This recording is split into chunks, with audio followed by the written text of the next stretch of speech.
Bonjour les runners, bonjour les sportifs, bonjour au petit monde de la course à pied, c'est Seb et c'est avec un grand plaisir que je vous retrouve derrière ce micro pour un nouvel épisode du podcast À côté de mes pompes, épisode 192, avec aujourd'hui un invité, un long format et je sais que vous appréciez ces témoignages, cette authenticité, qu'il s'agisse de coureurs amateurs, d'experts, de champions. Tous sont les bienvenus sur le podcast À côté de mes pompes et je vous remercie pour ces différentes interactions que l'on peut avoir, notamment via les différentes plateformes d'écoute. Spotify me fait remonter vos commentaires, donc clin d'œil à Lilou et à Vincent, ainsi qu'à toutes les personnes qui ont laissé des petits messages sur les semaines précédentes. C'est très important pour le podcast de vous abonner, de placer À côté de mes pompes dans vos favoris, et puis n'hésitez pas à liker, à évaluer ce podcast. Ces différentes petites actions permettent de gagner en visibilité et d'accueillir chaque semaine de nouveaux auditeurs. Pour ce qui est de mon actualité sportive, je prendrai part dimanche matin aux 20 km de Paris, semaine relativement chargée puisque j'enchaînerai le 15 octobre avec les 10 km du côté d'Orléans, ce sont les foulées de l'Indien. Alors si vous êtes du côté de la capitale ce 8 octobre ou du côté d'Orléans le 15 octobre, n'hésitez pas à me faire un petit coucou, que l'on puisse se croiser, discuter, échanger à la fois podcast mais également sur nos pratiques et nos envies respectives en matière de running. Vous serez de toute façon les bienvenus, c'est avec grand plaisir que j'aime discuter avec vous. Êtes-vous par ailleurs accro à la course à pied ? Peut-on parler d'une addiction dans votre pratique du running ? La bigorexie, est-ce que ce terme vous dit quelque chose ? C'est un des sujets que nous avons abordé avec mon invité du jour, Kylian Tanguy, qui est un jeune sportif qui, du côté de Font-Romeu, a mené des études en STAPS avant de s'orienter vers le journalisme sportif. Il a donc rejoint la capitale, intégré une école dédiée au journalisme et il mène de front une activité soutenue en course à pied, en vélo et en natation avec cette passion pour le sport qui l'anime depuis sa plus tendre enfance. Le sport est un élément fondamental pour l'équilibre de vie de Kylian. Une journée sans activité physique, c'est quasiment impossible pour lui. Il nous raconte son quotidien, son évolution à travers un podcast qu'il a mené pendant de nombreuses semaines, quotidiennement sur l'actualité sportive. Aujourd'hui, il dispose d'une solide expérience, le conduisant de média en média, de rencontres au contact de grands champions et avec l'envie de faire sa place dans le métier. Un grand merci à toi, Kylian, d'avoir accepté l'invitation du podcast À côté de mes pompes. Tu l'as dit, tu es plus habitué à recueillir les interviews qu'à te livrer toi-même. Mais en tout cas, j'ai été ravi de pouvoir partager ce moment avec toi après t'avoir croisé du côté de Chartres lors du dernier semi-marathon en mars dernier. Il est donc temps pour moi de vous laisser en compagnie de Kylian Tanguy, addiction à la course à pied, bigorexie, le parcours d'un jeune journaliste sportif. C'est le nouvel épisode du podcast À côté de mes pompes. Bonne écoute à vous. Bonjour Kylian, bienvenue sur le podcast À côté de mes pompes. Alors, pour tout dire aux auditeurs, on se connaît un petit peu puisque ça fait quelques années que nous échangeons tous les deux à travers une passion commune, à savoir le sport mais aussi le podcast. On s'est rencontrés en mars dernier puisque tu effectues un stage du côté de l'Eure-et-Loir, donc lors du semi-marathon de Chartres, on a eu le plaisir de se croiser. Je te souhaite la bienvenue et puis je vais te laisser te présenter. Bonjour Seb, merci de me recevoir sur ton podcast que j'écoute depuis maintenant presque le début. Tu faisais encore des épisodes tout seul à ce moment-là, donc c'est drôle maintenant d'être un peu de l'autre côté puis d'être interviewé. Surtout que j'ai plus l'habitude de faire des interviews que d'être interviewé.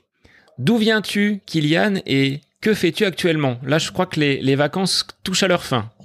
C'est ça, les vacances touchent à leur fin, donc je vais bientôt aller en 2e année en école de journalisme à l'IFP sur Paris. Pour arriver là-bas, ça a été un long chemin. J'ai commencé, je suis né en Thaïlande, puis après je suis un peu rentré en France, puis j'ai fait toute ma scolarité à l'étranger, donc le Qatar, l'Afrique du Sud, l'Autriche. Puis après, je suis rentré en France pour faire des études à Font-Romeu, des études de STAPS. Donc de base pour être préparateur physique, c'était vraiment ce que je voulais faire depuis que je suis tout petit. J'avais ma vision, voilà, donc faire STAPS, faire la licence entraînement sportif, puis devenir un master, puis devenir préparateur physique. Puis finalement, les choses en fait qu'en première année, j'ai remarqué que c'était pas vraiment ce que je voulais faire, et donc j'ai dévié vers le journalisme. Donc pour cela, j'ai d'abord fini ma licence STAPS, et puis ensuite je suis basculé vers un master dans le journalisme. Alors, il n'y a pas eu de regret d'abandonner cette filière STAPS? Tu disais, depuis ta plus tendre enfance, c'est ce que tu souhaitais faire. Quels éléments, qu'est-ce qui a fait que tu as décroché et que tu sois parti aujourd'hui vers quelque chose qui est toujours en lien avec le sport, le journalisme? Tu peux également exercer cette passion-là, mais pourquoi avoir complètement dévié et avoir quitté les pistes d'athlétisme du côté de Font-Romeu? C'est vrai que, alors ça a jamais été un regret parce que j'ai toujours aimé les cours, j'ai toujours suivi les cours, je suis allé aux cours avec intérêt, j'ai toujours appris avec grand intérêt parce que le sport c'était et c'est toujours ma passion. Je pense qu'il y a eu un problème de santé aussi où j'ai fait une grosse perte de poids parce que je faisais beaucoup de sport et que je mangeais pas assez, un peu de l'anorexie mentale, ce qu'on appelle. Et c'est ça qui m'a fait rendre compte que si je n'étais pas capable de prendre soin de moi, est-ce que finalement j'allais être capable de prendre soin des autres? Et puis je me rappelle de ce moment-là, quelques jours avant la rentrée en STAPS, j'avais regardé sur internet comment devenir journaliste sportif après avoir fait STAPS. Puis j'ai remarqué qu'en fait c'était pas forcément possible. Donc je dis tant pis, je deviendrai pas journaliste. Et c'est peut-être ça aussi qui est marquant, et finalement j'ai réussi à le devenir. Alors je suis encore en train de faire mes études, mais je suis sur le bon chemin pour le devenir. Oui. Alors aujourd'hui, dans cette activité de journaliste que tu mènes, tes expériences à l'étranger, ton début de vie, tu le disais, Qatar, Thaïlande, Afrique du Sud, est-ce que ça t'ouvre sur la société, l'environnement dans lequel on vit aujourd'hui en France? Comment tu profites de cette richesse qui a été la tienne dans ta jeunesse? C'est vrai que je pense que ça apporte une grande ouverture d'esprit. Je m'intéresse aussi beaucoup à l'actualité internationale. Forcément, dès que ça touche un pays dans lequel j'ai pu vivre ou que j'ai pu aller, forcément ça m'intéresse. Je vais faire des recherches dessus. Puis c'est aussi assez personnel encore dans le journalisme sportif. Par exemple, en ce moment, on est en pleine Coupe du Monde de rugby. Et puis on parle forcément des Springboks, des Sud-Africains qui sont champions du monde en titre. Et donc je suis cette équipe que j'ai pu voir en Afrique du Sud. Donc il y a toujours ce lien que je garde avec mes expériences à l'étranger, même si je suis en France. Et au moment de la Coupe du Monde au Qatar, est-ce que tu avais aussi un regard un petit peu différent de ce qu'on a pu entendre sur le pays, sur la vie dans cette contrée de l'Arabie? Forcément, on entendait des choses avant le début de la Coupe du Monde où les gens disaient on peut pas faire ça, on peut pas faire ça. Il y avait pas mal de critiques, puis finalement c'était des critiques qui n'étaient pas forcément justifiées. Et puis après la Coupe du Monde, il y a pas mal de personnes qui sont venues qui disaient en fait c'était très bien, on vit presque comme en France. Je dis oui, ils ont une vie également, ils ont aussi ils ont leurs coutumes, donc à nous aussi de les respecter. Mais c'est vrai qu'on a de manière partout dans le monde, mais très centré sur notre société, et finalement on a parfois du mal à s'ouvrir aux autres, et c'est des fois peut-être des critiques qu'on peut faire. Par cette activité donc de journaliste que tu mènes, tu rentres en deuxième année de master du côté de Paris. Tu as dû quitter ces montagnes de Font-Romeu. Alors la transition entre la nature, les grands espaces et le bruit, donc toute l'agitation de la vie parisienne, comment tu t'es adapté? C'est vrai que c'est bien plus grand. Je me souviens de la première fois que je suis arrivé sur Paris, déjà je me suis perdu dans la gare de Lyon. J'ai fait la gare de Lyon, c'est aussi grand que Font-Romeu, donc pas facile au début. Puis on arrive dans une grande ville. Après, il y a aussi des avantages à être sur Paris.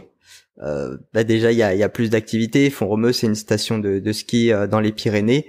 Donc, quand c'est hors période, il y a personne. Beaucoup de magasins sont fermés. Donc, il y a quand même beaucoup plus d'activités à Paris. Après oui, forcément il y a des contraintes. Les bâtiments, bah c'était les montagnes, donc c'est moins sympa à voir. Mais il y a des avantages et des inconvénients de chaque côté. Puis quand on déménage, on a toujours un petit pincement au cœur de là où on était avant.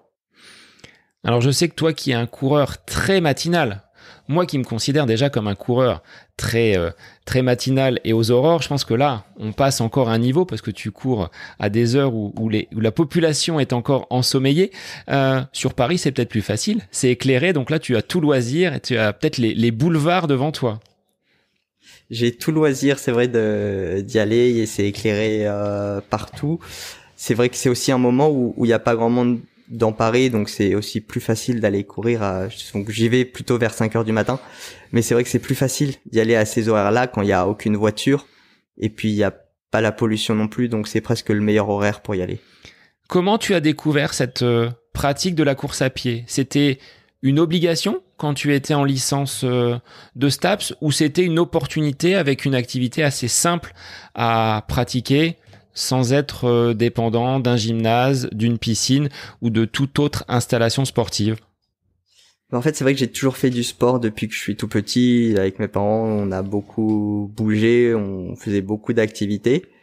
Et à la base, je suis pas forcément coureur. J'ai fait pas mal de sports, donc j'ai touché presque je vais pas dire tous les sports parce qu'il y en a une infinité, mais j'ai fait du tennis, du rugby, du foot, du hand, la natation. Et en arrivant à Font-Romeu, bah finalement le seul sport que je pouvais continuer de pratiquer, c'était la course à pied que je faisais de temps en temps le week-end.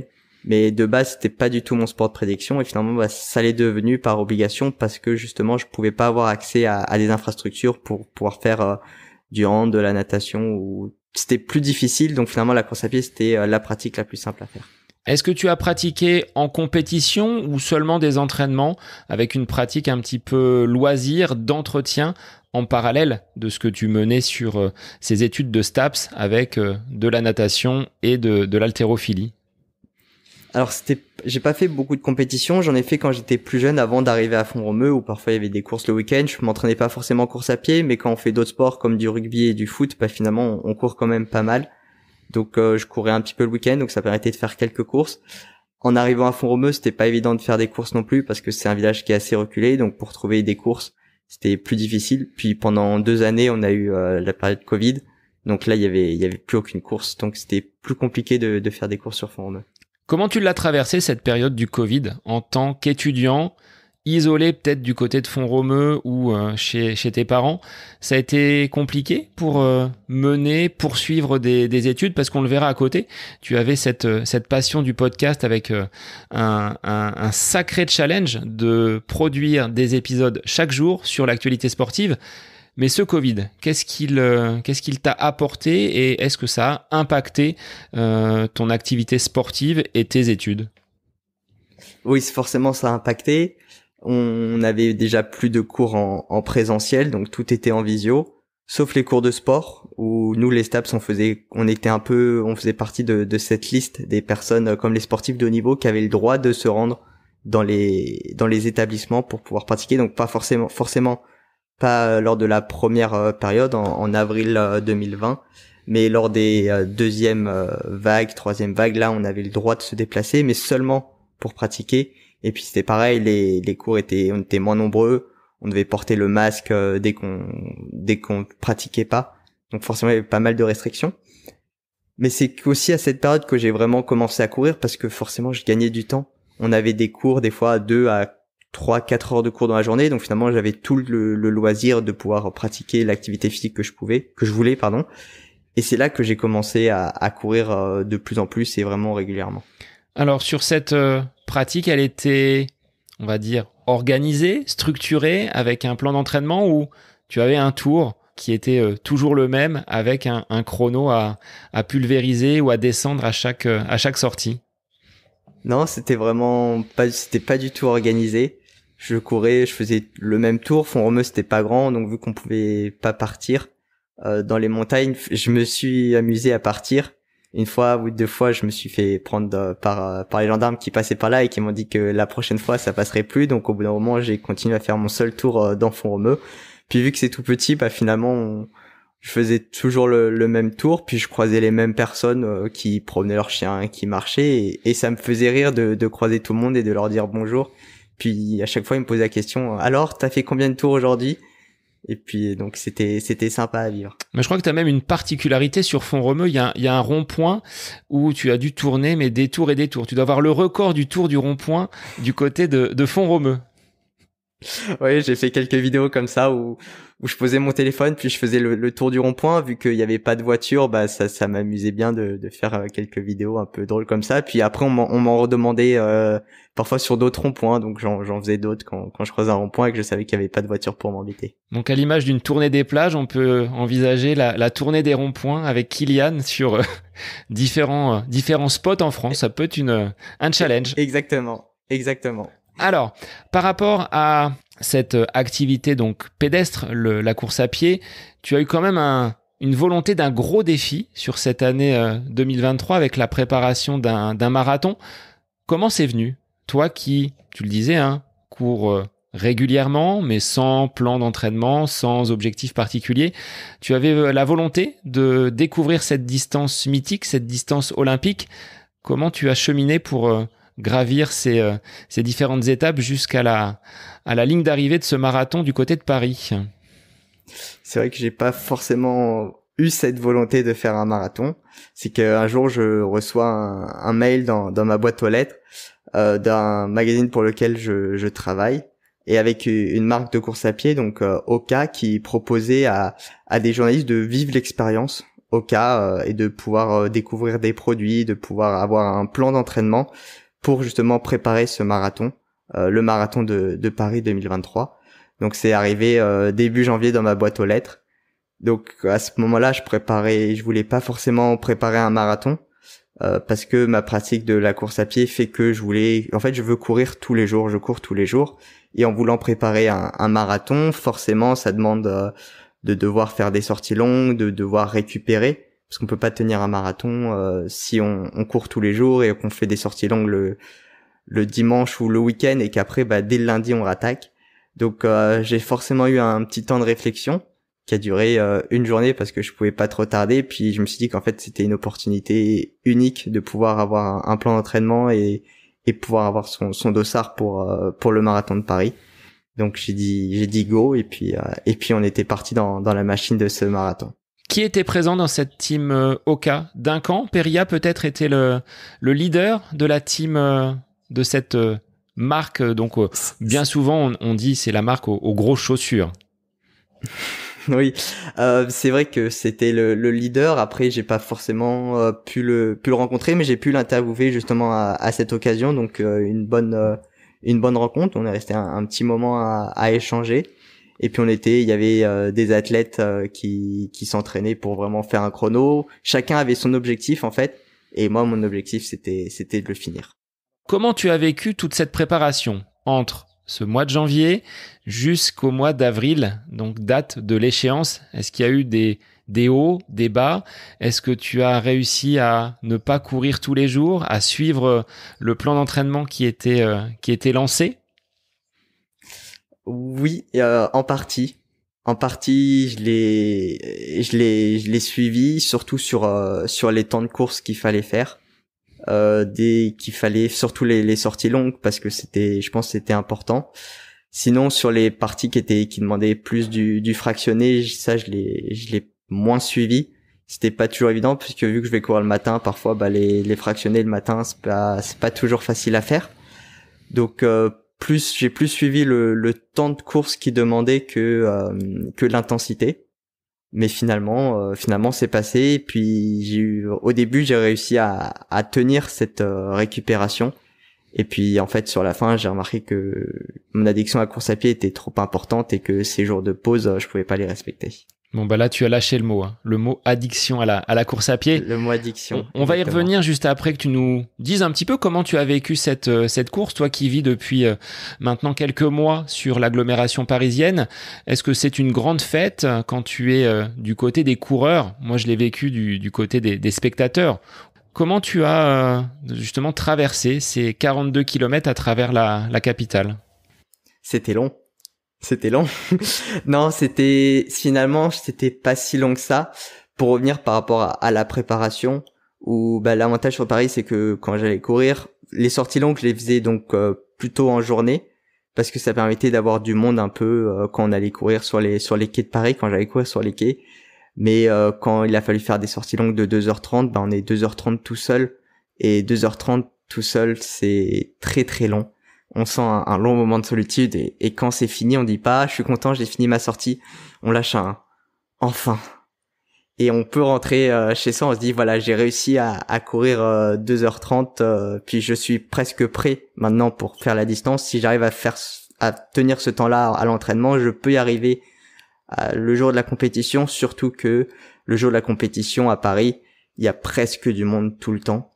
On est à part une partie dans le bois de Vincennes où il y a moins de monde, on est plus isolé sur une dizaine de kilomètres. Mais sinon, sur 30 kilomètres, il y a du monde tout le temps. Et puis, on croise tout le temps des coureurs. Donc, c'était ça qui était aussi super bien sur Paris, super intéressant plutôt, de pouvoir suivre des coureurs, se dire, voilà, ce groupe-là va à la même vitesse que moi. Donc, finalement, je le tiens. Quel objectif tu t'étais fixé ? Finisher, où il y avait quand même une notion de compétition avec un chrono visé et souhaité ? Forcément, le premier, c'était forcément de le finir. J'avais jamais fait de marathon, donc peu importe le temps, j'allais être satisfait du chrono que j'allais faire. Après, on a forcément une idée du temps qu'on peut mettre et qu'on veut mettre. Donc, je visais entre 3h15 et 3h30. J'avais pris une fourchette assez large parce que sur marathon, c'est une distance qui est longue, tout peut arriver, on peut être très très bien et finalement craquer sur la fin et rapidement perdre des minutes. Donc voilà, j'avais visé une fourchette entre 3h15 et 3h30 et je visais surtout la fourchette basse de 3h15. Et alors, est-ce qu'elle a été atteinte, cette fourchette ? Ouais, elle a été plus qu'atteinte. J'ai fini un peu plus que 3h07, donc une grande satisfaction. En négative split, je suis parti plutôt prudemment et finalement j'ai vu que sur la fin en fait je tenais encore l'allure et ça m'a permis d'aller plus vite sur la deuxième partie que sur la première partie. Et je pense que l'autre avantage que j'ai eu, c'est que vu que je voulais mettre entre 3h15 et 3h30, j'avais choisi le SAS 3h30 et ce qui fait que j'ai constamment doublé des coureurs. Et moralement, mentalement, je pense que ça a aussi pas mal aidé de dire voilà, on va chercher le groupe de devant, on va chercher cette personne qui a ce t-shirt là, et ça a permis de faire passer les kilomètres, alors que je pense que si j'étais parti dans un sas plus rapide et que je me faisais doubler, peut-être ça aurait été plus dur mentalement. Alors c'est vrai que sur l'aspect mental, c'est assez réconfortant de se dire j'ai de l'énergie, je double. Est-ce que c'est si facile que cela ? Parce que compte tenu de ce que j'ai pu observer quand je suis venu donc sur ce marathon en avril dernier, c'est qu'il y a quand même un flot continu de coureurs. Est-ce qu'il est si facile que cela de garder sa trace, son allure et de ne pas être perturbé par des gens qui peuvent zigzaguer ou qui vont être peut-être un petit peu plus lents, être de front et te barrer le passage ? Est-ce que tu as rencontré ce genre peut-être de désagrément ou est-ce que finalement tout s'est bien passé sur l'ensemble de ton parcours ? Non, les rues parisiennes sont assez larges, donc c'est vrai que c'est plutôt facile, il y a jamais trop de monde, on n'est jamais bloqué. Et puis maintenant, il y a ce système de vagues où même dans les sas, il faut partir des vagues différemment. Donc finalement, dès le premier kilomètre, dès les premiers mètres, on part en courant, alors qu'avant, sur les grandes courses avec beaucoup de monde, finalement, des fois, on pouvait marcher sur 300, 400 mètres parce que la personne devant nous bloquait. Donc c'était assez satisfaisant. Tu en ressors comme une bonne expérience. Ce marathon, c'est pour toi quelque chose qui est abouti avec un joli chrono à la clé. Oui, c'est vrai que c'était vraiment une bonne expérience et presque j'ai pas forcément envie d'en faire un autre tout de suite parce que celui-là c'est tellement bien passé que j'en garde vraiment un super souvenir et j'ai peur qu'un autre vienne peut-être donner une mauvaise expérience et finalement rester pas sur un échec mais sur quelque chose de plus compliqué, faire un moins bon temps. C'est le risque de faire un moins bon temps, de devoir marcher parce que pour une raison X ou Y. Alors que celui-là, j'ai réussi à courir du premier au dernier mètre sans m'arrêter, sans avoir de besoin particulier. Et au niveau du matériel, est-ce que le fait d'avoir été intégré dans cette team Hoka, tu devais porter les chaussures fournies et proposées par la marque? Oui, c'était aussi le but, mais c'était aussi une superbe opportunité. J'ai pu courir avec les Rocket X2 qui venaient à peine de sortir. C'était des chaussures carbone auxquelles j'aurais pas forcément acheté pour pouvoir faire la course. Donc finalement, c'était vraiment une superbe expérience de pouvoir découvrir des chaussures carbone, découvrir de nouvelles chaussures. Hoka, c'était pas forcément une marque avec lesquelles je courais. Et finalement, maintenant, je vais rester chez eux parce que les chaussures me vont très bien. Et c'est vrai que parfois, on dit la transition d'une paire de chaussures, d'une marque de chaussures à l'autre est parfois compliquée. Donc c'est vrai que quand je suis passé, donc j'étais chez Salomon. Avant, j'avais des Salomon même sur route. Et quand je passais chez Hoka, donc j'ai fait une transition pour éviter de me blesser. Et donc maintenant que je suis chez Hoka, j'ai pas envie de refaire de transition, donc je vais sûrement rester chez Hoka. Alors l'après-course, comment on le vit? Tu l'as dit. Pour l'instant, j'ai pas encore envie de faire un marathon. Je me laisse du temps. Mais dans les heures qui ont suivi, dans les jours qui ont marqué ce passage de la ligne d'arrivée, est-ce que tu as pu recourir assez rapidement? Est-ce que tu t'es accordé un temps de repos pour régénérer un petit peu le corps et les tissus? Comment tu as fonctionné? Le temps de repos était obligatoire parce que les jambes pouvaient pas suivre. Le lendemain, les jambes étaient vraiment lourdes. Donc en fait, c'était impossible de courir. Donc j'ai peut-être attendu, peut-être au bout de 3-4 jours, j'ai pu recommencer à courir un petit peu. Et puis là, on a l'impression que quand on court, ça passe très rapidement. Parce que quand on a couru un marathon, si on va faire une sortie de 15 km comme je fais habituellement, finalement, ça passe assez vite.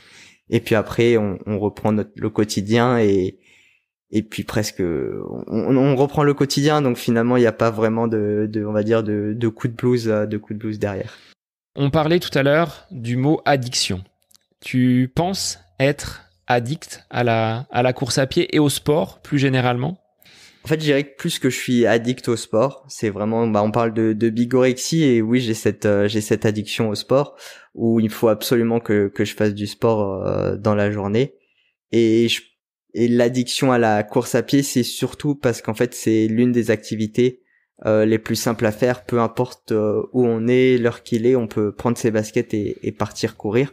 Donc c'est ça aussi qui fait que je cours tous les jours, c'est parce que c'est ce qui me permet d'être indépendant. C'est ma journée commence par la course à pied, et presque c'est une fois que c'est fait, c'est fait, maintenant je peux faire ma journée, peu importe ce qui peut arriver, j'aurai fait mon sport de la journée. Et si le sport n'arrive pas dans la journée et que tu n'arrives justement pas à caler un temps pour aller courir, pédaler ou nager, est-ce que intérieurement tu ne te sens pas bien? Tu as quelque chose qui monte en toi et qui te dit là non, c'est pas possible, il faut que j'aille absolument pratiquer mon sport? En fait, ça n'arrive pas parce que vu que je pars courir souvent le matin, finalement il y a rien qui m'empêche de ne pas y aller. Je me réveille, personne ne me dérange. Donc il y a rien qui m'empêche d'y aller le matin. Là plus récemment, j'ai eu une blessure, donc impossible de courir, j'ai dû passer par la case natation. Donc l'un de mes anciens sports où maintenant j'ai un peu repris le goût à nager, mais un matin, je suis arrivé dans la piscine et piscine fermée.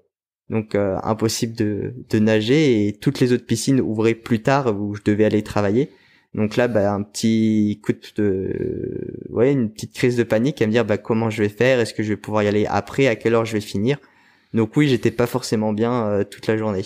Ce mot de bigorexie, est-ce que c'est toi qui te l'es toi-même attribué, ou est-ce que ton entourage, tes proches t'ont dit bon, Kylian, c'est bien, tu es en fac de sport, maintenant école de journalisme et tu peux pratiquer une activité physique et sportive, mais faut peut-être modérer, lever le pied. Comment tu as de ton côté avancé pour arriver jusqu'à ce mot d'addiction, la bigorexie, lorsque l'on fait beaucoup trop de sport, avec cette impossibilité de laisser une journée sans pratiquer?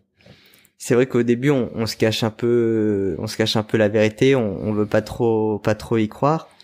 Et puis au bout d'un moment, en fait, on est obligé de se dire que c'est ça, qu'on a vraiment besoin de faire son activité physique. Il y a des fois où si je dois partir un peu tôt, on met le réveil vraiment tôt pour pouvoir aller courir, et en fait c'est là qu'on se dit mais en fait c'est ridicule ce que tu fais, pourquoi tu t'infliges ça? Alors ça, on se le dit après, parce qu'en fait, sur le moment, on est obligé de le faire et on peut pas passer à côté. Alors justement, pourquoi tu t'infliges ça? Sachant que aujourd'hui, tu le disais, il n'y a pas d'objectif de compétition, il n'y a pas un plan d'entraînement établi avec une planification sur les prochains mois. Alors pourquoi? En fait, c'est un peu comme une drogue. C'est comme si on demandait à un fumeur d'arrêter de fumer. Il pourrait pas passer. Il faut ma dose de sport, ma dose de dopamine dans la journée.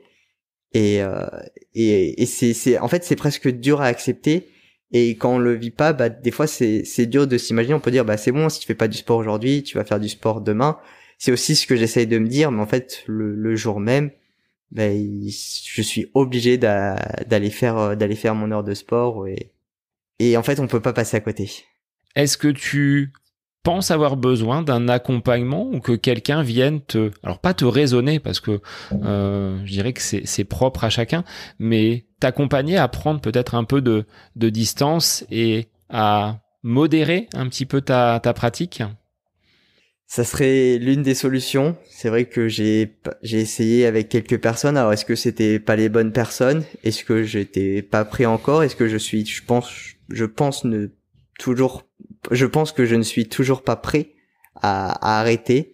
Alors est-ce qu'il faudra attendre qu'il y ait un événement comme là par exemple la blessure qui m'a fait j'étais obligé de courir, finalement j'ai pu découvrir que j'étais pas obligé de courir, que je pouvais aussi aller nager, je pouvais faire d'autres activités qui me plaisent tout autant et presque j'ai pris plus de plaisir des fois au début en reprenant la natation en disant finalement voilà, là je fais du sport parce que ce sport me plaît aussi, alors qu'avant peut-être que je me l'interdisais parce que je voulais absolument aller courir.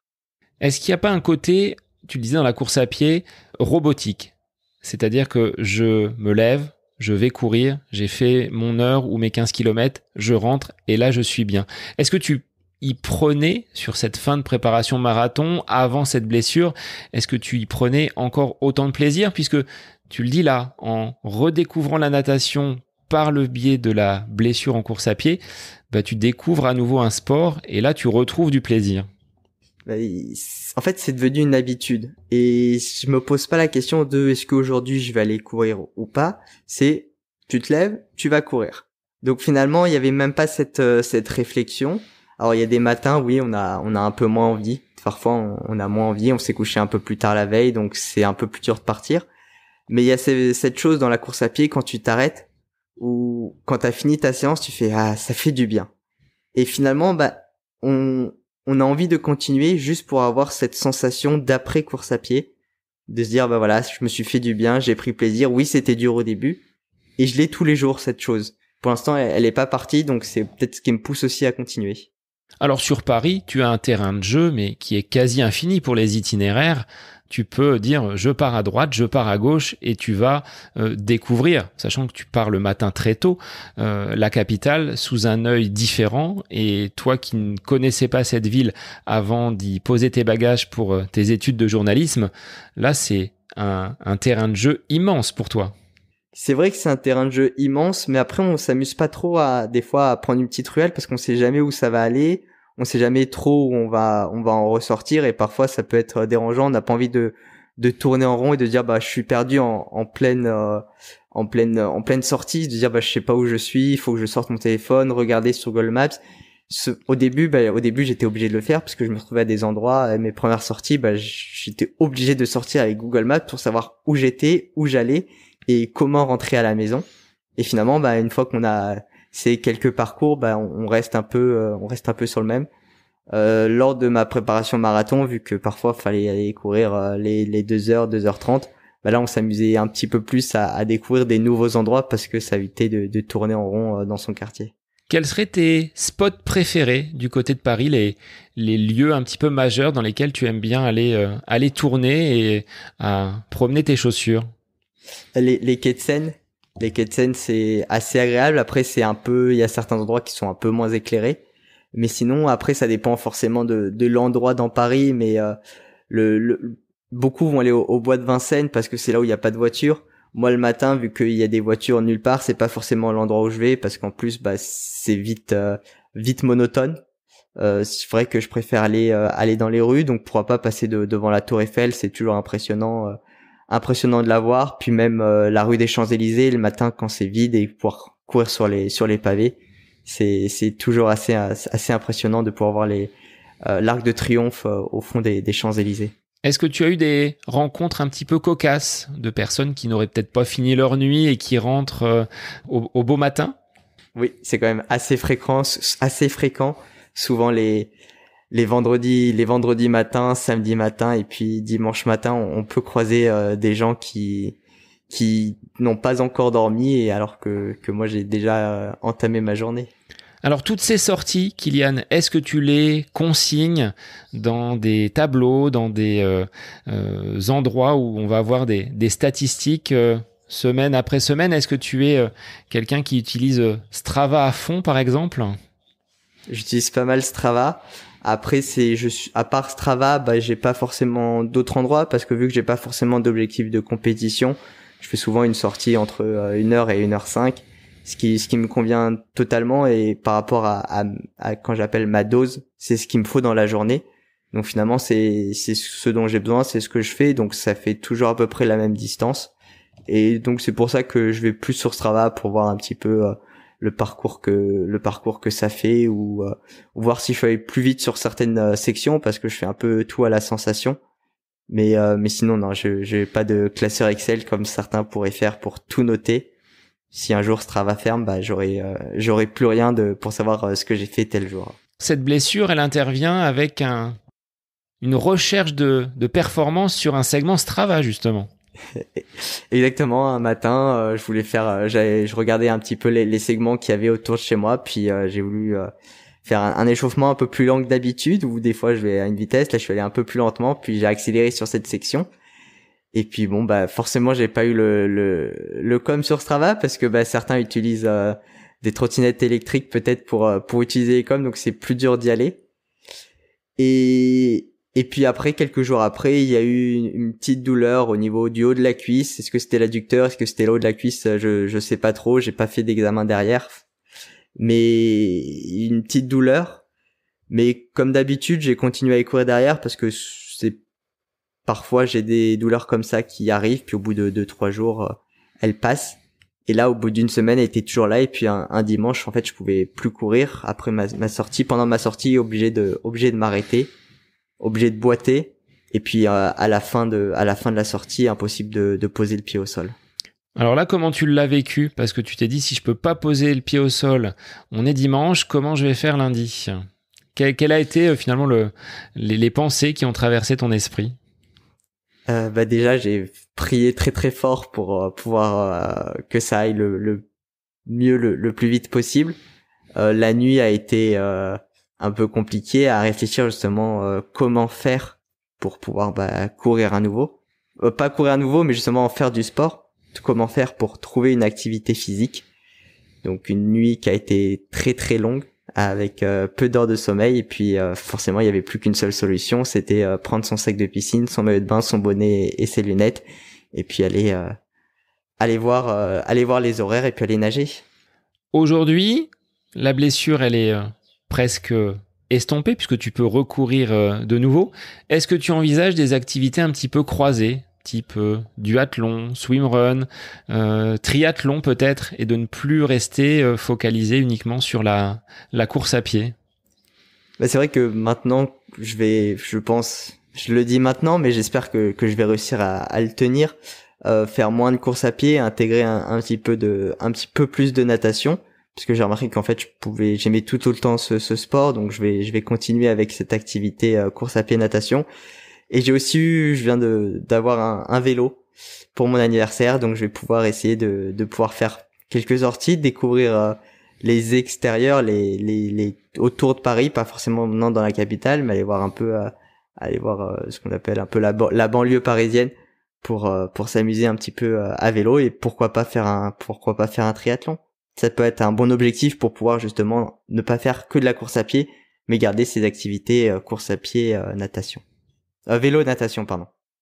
le sport est de toute façon au cœur de ta vie quotidienne. Tu manges, tu dors, tu bois sport. C'est ce qui t'a donné envie de te lancer dans le journalisme. Alors, on était loin de l'étudiant aujourd'hui en master.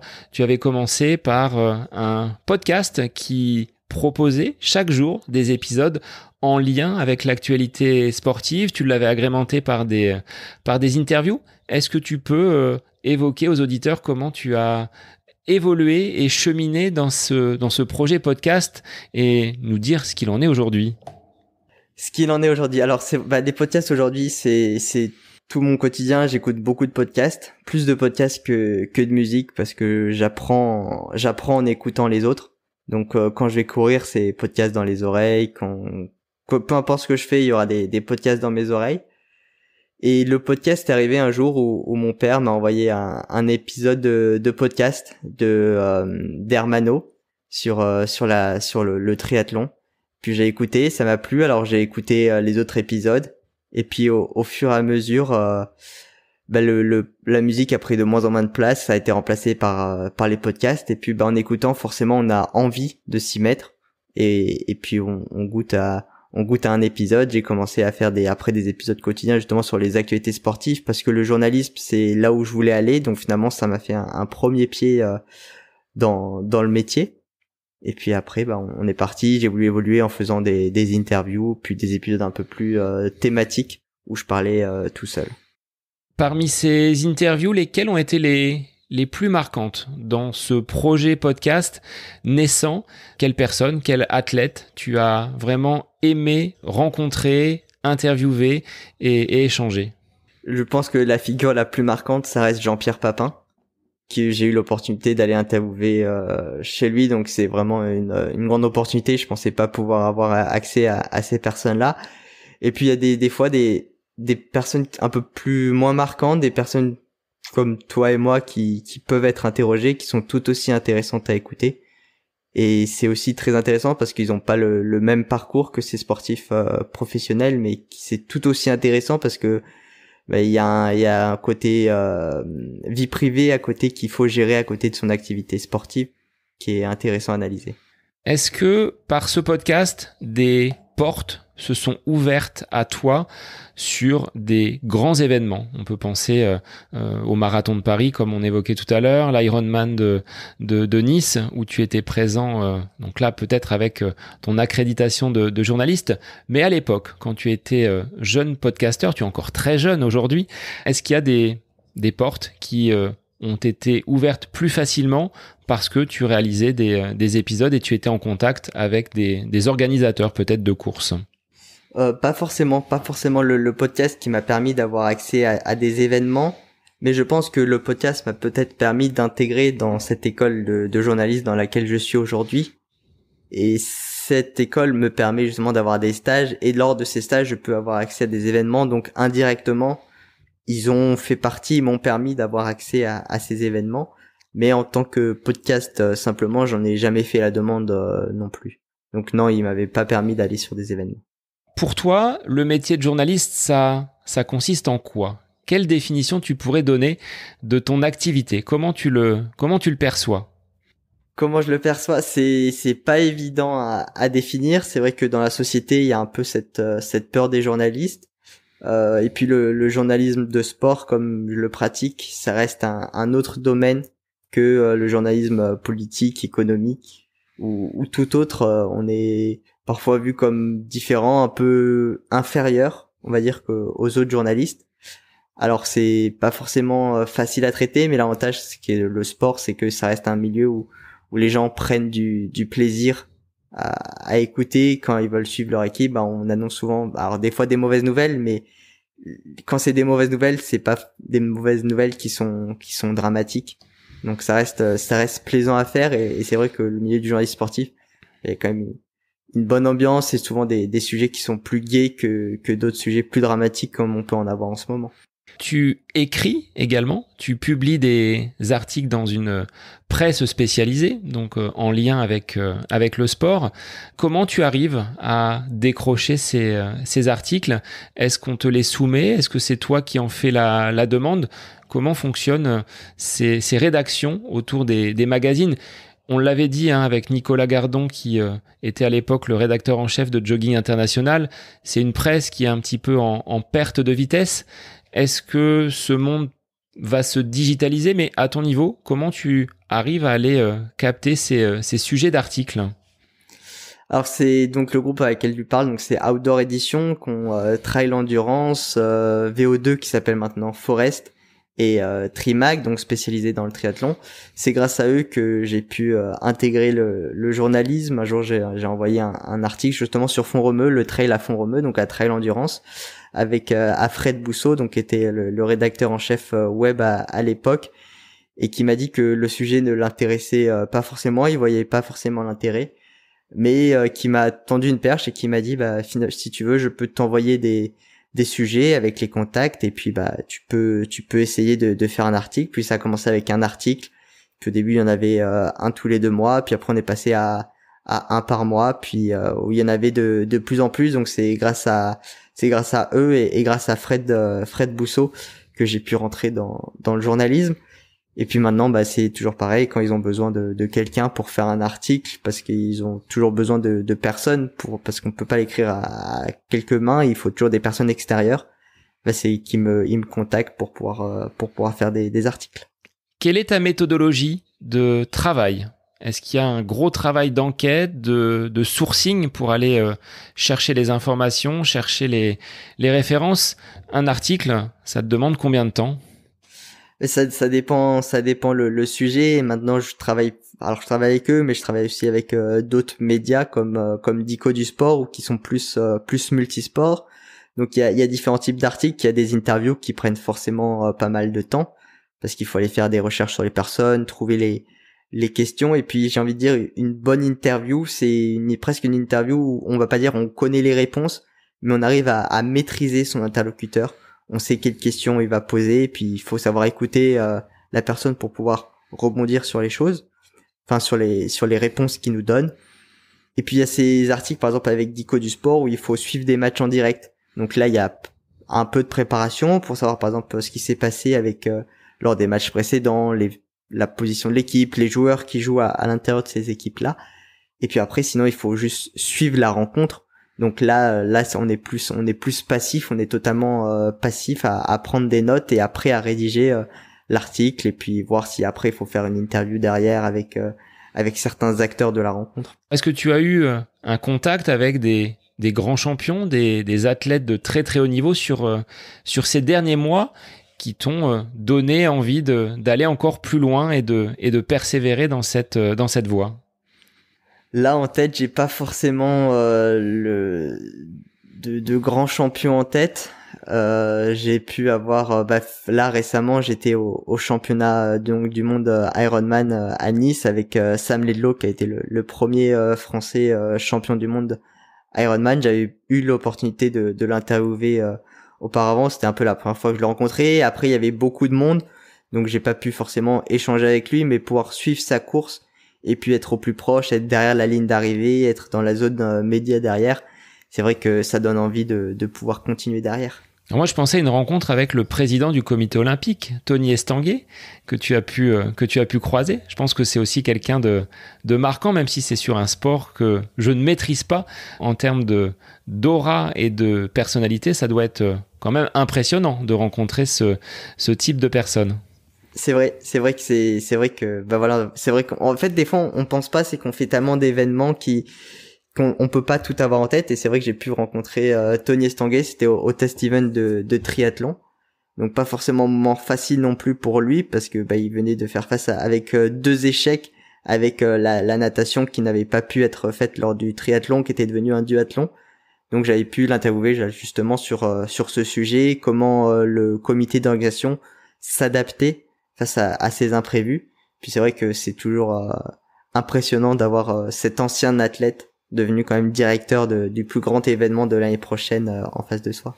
Kylian, toi qui vis à Paris, de ton regard de journaliste en devenir et d'athlète, est-ce que tu sens quelque chose qui frémit avec ces mois qui nous rapprochent de l'Olympiade parisienne ? C'est dur à dire parce que je viens d'arriver sur Paris, mais quand je faisais ma préparation marathon, je me souviens aller sur les quais.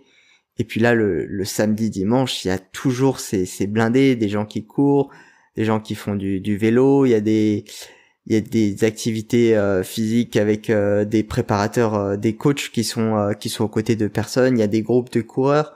Donc c'est assez impressionnant. Après, on est dans une capitale où forcément il y a forcément des gens qui vont courir. Et puis il y a des endroits comme les parcs et les quais de Seine où il y a toujours du monde. Donc c'est dur de se rendre compte si les gens font plus de sport, s'il y a une plus grande envie de vouloir pratiquer une activité physique. Mais c'est dur à dire. C'est dur à dire.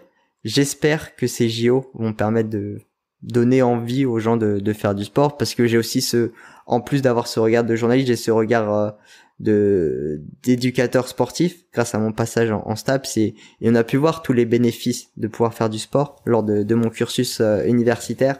Et oui, j'encourage tout le monde à aller faire du sport, à aller pratiquer une activité physique. Est-ce que tu as du temps pour aller à des manifestations sportives? Est-ce que ton statut d'étudiant journaliste te donne des passe-droits, entre guillemets, hein, pour assister à des matchs, à des rencontres, à des compétitions qui se déroulent sur l'agglomération parisienne? Alors oui, j'ai pu faire quelques événements, que ce soit lors de mes stages. Donc là, on y va. Alors à chaque fois, on y va pour travailler, car quand on est accrédité sur un événement, c'est parce qu'on doit produire quelque chose derrière avec cet événement. Mais j'ai pu par exemple aller au championnat du monde de para-athlétisme récemment. Là, je parlais des championnats du monde Ironman. Bon, c'était à Nice, c'était pas forcément sur Paris, mais c'est vrai que sur Paris, il y a plusieurs courses. Il y avait les 10 km de Paris, les 20 km. Il y a très souvent des courses. Donc sur ces événements-là, oui, j'ai pu aller et me rendre. Le fait d'être sur Paris, c'est vraiment quelque chose de facile. Il y a très souvent des manifestations sportives. Toi qui es passé par on va dire, le côté autodidacte avec le podcast. Tu as débuté comme j'ai pu débuter, hein, avec un petit micro-casque et dans des conditions un petit peu sommaires. Comment tu as évolué? Qu'est-ce qui est différent aujourd'hui? Quels conseils tu pourrais donner à des auditeurs, peut-être jeunes auditeurs qui souhaiteraient se lancer dans le journalisme? Est-ce que tu étais dans de bons rails quand tu podcastais, ou est-ce qu'il y a des choses qui sont complètement obsolètes et que tu ne fais plus, même peut-être contraire à ce qu'il faudrait faire? C'est vrai que en faisant pendant 2 années un podcast quotidien, j'ai pris des habitudes. Toutes n'étaient pas bonnes, donc c'est plus dur de déconstruire ces habitudes-là. Mais d'un autre côté, j'ai pu apprendre plein de choses, poser ma voix, même si je le faisais pas forcément bien. C'est pas toujours facile de parler dans un micro. M'entendre, entendre sa propre voix, c'est jamais facile. Donc forcément là, j'ai pu m'habituer à entendre ma voix, et aujourd'hui quand j'entends ma voix, ça me dérange moins qu'auparavant. Donc ça c'était plutôt bien. Et puis j'ai aussi appris à préparer des interviews, et je pense que ça c'est le plus gros gain du podcast, c'est vraiment apprendre à préparer une interview. Qu'est-ce qu'il faudrait pour réaliser une bonne interview selon toi? Qu'est-ce qu'il faut? Il faut prendre du recul si on interviewe la personne qu'on connaît. Si on se dit je connais cette personne, il n'y a pas besoin de préparer. Finalement aussi, il y a toujours besoin vérifier les informations qu'on a, vérifier les sources, savoir si le site a la bonne information, aller voir, lire différents articles sur la personne, voir les sujets qui ont été faits sur cette personne, pour dire finalement si je fais de la biographie de cet athlète, mais qu'il y a déjà 15 personnes ou 15 articles qui parlent de ça, finalement comment mon article peut se démarquer des autres. Est-ce que je peux peut-être pas prendre, c'est ce qu'on parle souvent, on parle d'un angle, est-ce que je peux pas prendre un seul aspect de cette personne et faire une interview autour de cet aspect-là, qui sera bien plus spécifique qu'une biographie qu'on peut lire des fois sur 25 sites différents. Alors quel serait aujourd'hui l'athlète, la personnalité dans le monde du sport que tu souhaiterais avoir derrière ton micro, avec qui passer un petit peu de temps? La liste est grande, mais je pense que celle qui arrive tout en haut, ça serait Martin Fourcade. C'est vraiment un athlète, moi qui j'ai grandi en voyant ses exploits sur le biathlon. Puis maintenant il est au-delà de son propre sport. Il a vraiment marqué le sport français aux Jeux Olympiques. Puis maintenant, il fait partie aussi du comité d'organisation en tant que dans la commission des athlètes. Donc, il a aussi un regard extérieur sur sa pratique et je pense qu'il y a moyen d'échanger aussi, d'échanger sur d'autres sujets que le sport avec Martin Fourcade. Kylian, tu t'es lancé également dans l'écriture d'un livre, donc beaucoup de casquettes sur cette jeune tête qui est la tienne, podcasteur, étudiant en STAPS, ensuite journaliste en devenir, mais aussi auteur. Pourquoi avoir voulu sortir un livre donc qui s'appelle 100 conseils pour mieux s'entraîner, sorti en début d'année aux éditions Solar? Quel a été le projet et le déclic de vouloir écrire ce livre? Quel a été le déclic? C'est parti d'une feuille blanche, un peu comme souvent. C'est parti d'une idée de se dire, j'ai beaucoup d'idées reçues. Le but, alors c'est 100 conseils pour mieux s'entraîner, mais dans le livre, en fait, je pars d'une idée reçue, puis je vois si elle est vraie ou fausse en se basant sur des études scientifiques. Et c'est parti d'une feuille blanche où j'avais des idées reçues, et puis j'ai commencé à écrire ces textes qui sont pas forcément très très longs, mais qui au fur et à mesure se sont accumulés. Je ne savais pas encore ce que j'allais en faire. Peut-être en faire des épisodes de podcast, à part peut-être j'avais plusieurs idées derrière. Puis au bout de 100, j'ai dit finalement je vais peut-être l'envoyer à des éditeurs. J'avais pas forcément beaucoup d'espoir. Et puis un jour j'ai eu une réponse positive de Solar. Une bonne surprise. Alors forcément, quand on travaille avec un éditeur, j'ai dû retravailler certains textes, modifier pas mal aussi. Donc beaucoup d'heures de travail, même une fois que j'avais envoyé mon ouvrage, parce qu'il a été beaucoup modifié. Mais finalement, en fait, on peut remarquer que même si j'étais personne, j'ai pu faire paraître un livre. Alors, est-ce que tu aurais 5 idées reçues à nous présenter sur la course à pied que l'on va pouvoir peut-être démonter, vrai ou faux? Et peut-être qu'on peut faire un petit jeu, Seb, si je te propose une idée reçue, puis tu me dis si elle est vraie ou fausse. Là, je passe sur le grill, alors attention, j'ai intérêt à être pertinent. Et j'ai pas le livre sous les yeux, je précise. Il faut faire 40 minutes d'activité pour brûler de la graisse. Moi, je dirais faux. Eh oui, c'est faux, évidemment, c'est faux. Forcément, mais souvent, on entend un peu ça en course à pied. On se dit, si je fais moins de 40 minutes, ça sert à rien. Alors que finalement c'est faux. Puis on l'entend aussi avec l'activité physique aujourd'hui. On recommande 30 minutes d'activité physique par jour. Donc bien sûr on peut faire plus, on peut faire moins, parce que même si on fait moins, c'est toujours mieux que rien du tout et que rester assis sur son canapé. Je dirais que c'est la régularité qui va payer, et pour des séances même très courtes de HIIT, donc HIIT, haute intensité, donc sur de l'intervalle training, je m'appuie sur Seb Cornet et Fabrice Kuhn qui le disent, 10-15 minutes ça peut suffire pour déjà bien entamer notre stock d'énergie. Exactement. Deuxième idée reçue, le cardio est plus efficace que la musculation pour perdre du poids. C'est pas facile comme question. Moi je fais beaucoup de cardio, donc je dirais vrai.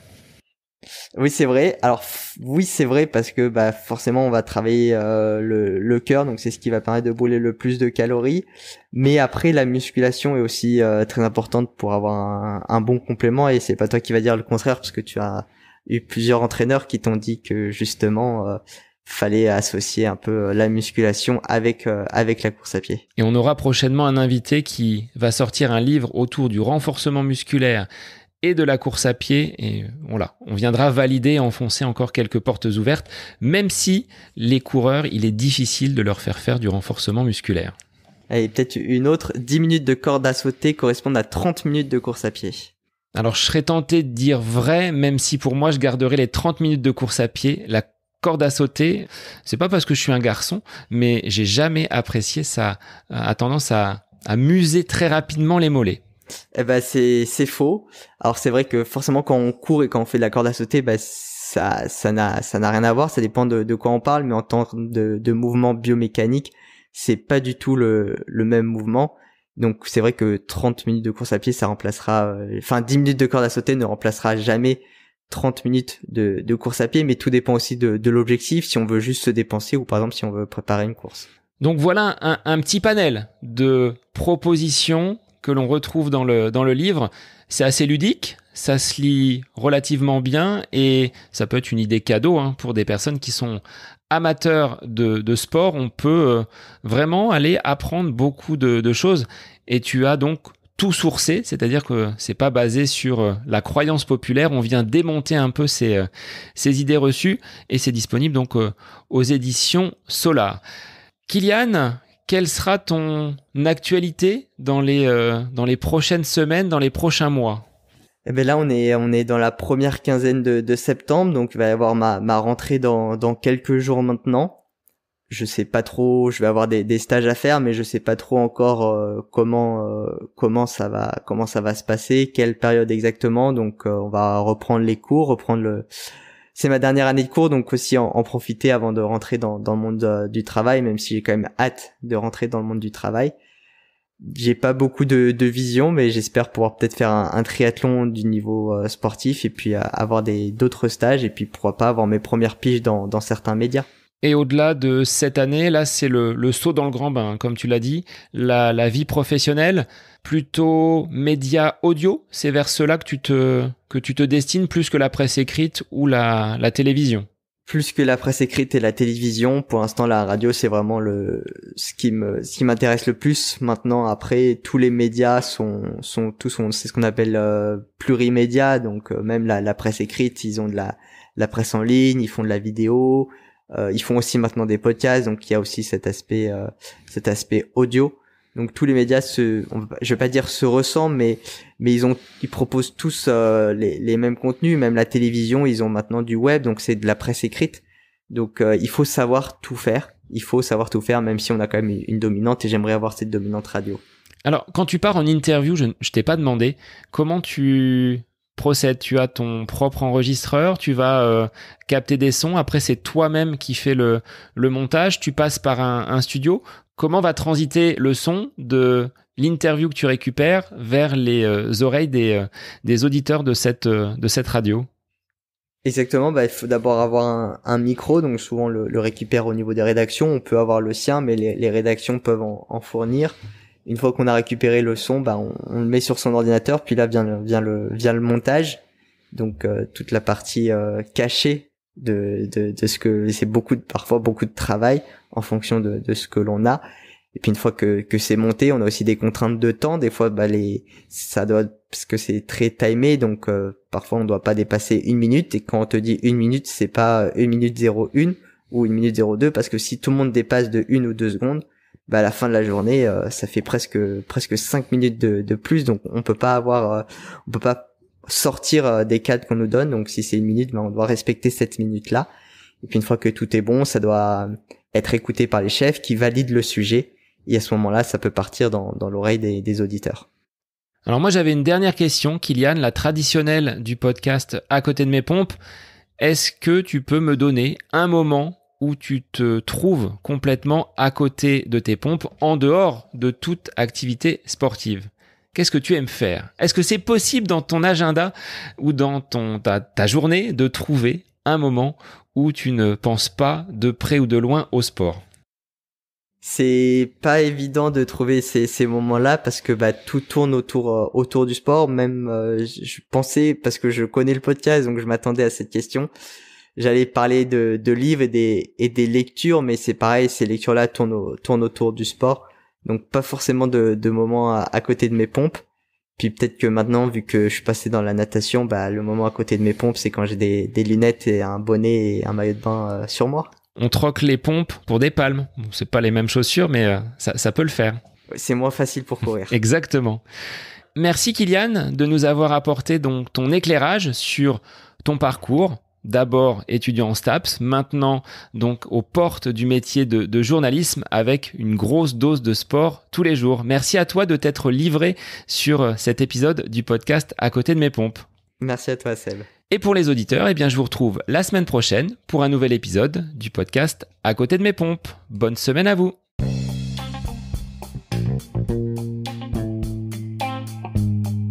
J'espère que cet épisode avec invité vous aura plu. Je vous remercie infiniment de votre écoute. pour faire remonter le podcast dans les classements, je vous invite à laisser une petite évaluation sur Apple Podcast, 5 étoiles, un petit commentaire, ça me fera énormément plaisir et vous permettrez au podcast d'être remonté, diffusé, déployé sur ces différentes plateformes de façon plus importante encore qu'il n'est actuellement. Et puis je vous invite à me retrouver sur les différents réseaux, Facebook, Instagram. Laissez votre petit message, votre commentaire, ça me fait plaisir d'échanger avec vous. Si vous avez des questions, si vous voulez échanger sur quelconque sujet en lien avec la course à pied, mais pas que, parce que le sport c'est une philosophie de vie et c'est une passion qui nous anime de façon commune, donc n'hésitez pas à venir échanger avec moi. Sur ce, je vous souhaite une bonne fin de semaine, un bon week-end et je vous dis à la semaine prochaine pour un nouvel épisode du podcast À côté de mes pompes.